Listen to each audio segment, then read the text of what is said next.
Assalamualaikum dan salam sejahtera. Selamat datang ke channel Seorang Bidia bersama aku Kai. Macam biasa, aku akan cerita pasal bola sepak tempatan. Aku predict match final Piala FA musim 2025-2026 di antara Sabah bertemu dengan JDT di Stadium Nasional Bukit Jalil ni.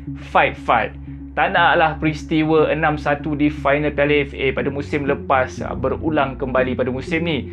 Ambil kira JDT sekarang ni ada krisis kecederaan player. Lepas tu Sabah berjaya comeback menewaskan Selangor dekat semi-final. So ingatkan skuad Sabah ni padu lah. Tapi hakikatnya performance Sabah dekat semi-final tak boleh nak ambil kira. Main di final bertemu dengan JDT, Sabah pula confident nak main open. Sudahnya kena kitai 3-0 seawal first half.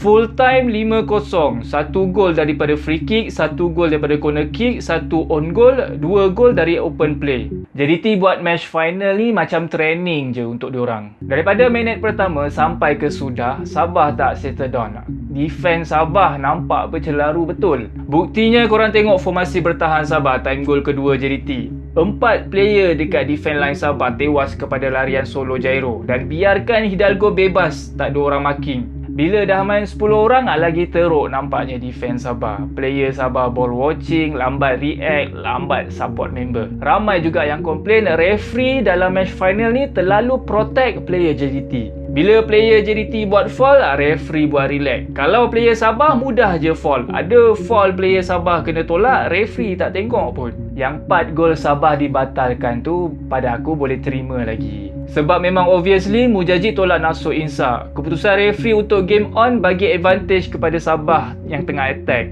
Lepas Mujajid skor gol cantik tu, referee review balik VAR dan decide gol tu dibatalkan sebab ada foul sebelum gol tu dijaringkan. Second half, Sabah tingkatkan sikit intensity serangan. Walaupun dah ketinggalan 3-0, masih ada lagi maruah untuk bermain open dan attack. At least boleh rapatkan jurang gol. Daripada segi kualiti attacking player Sabah, sebenarnya not bad juga. Ada Mujajid, Fegesteni, Darren Lock pun ada. Tapi second yellow dan red card kepada Sifu pada minit ke-49 matikan terus momentum Sabah.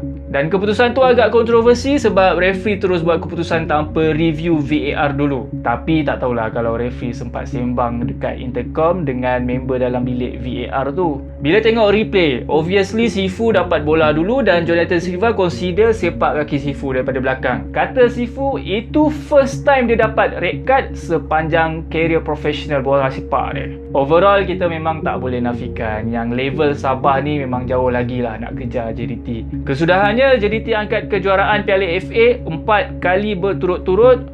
Total 5 kejuaraan Piala FA JDT. Berita baik juga untuk camp JDT bila dah nampak sikit lah pengganti short term untuk Arif Aiman. Hidalgo, MVP match final Piala FA ni. Biasanya dia diturunkan sebagai sub je, tapi bila main dengan first 11 nampak dia perform. Itu dia final Piala FA musim 2025-2026. Kita jumpa lagi pada next video. Assalamualaikum dan salam sejahtera. Bye bye.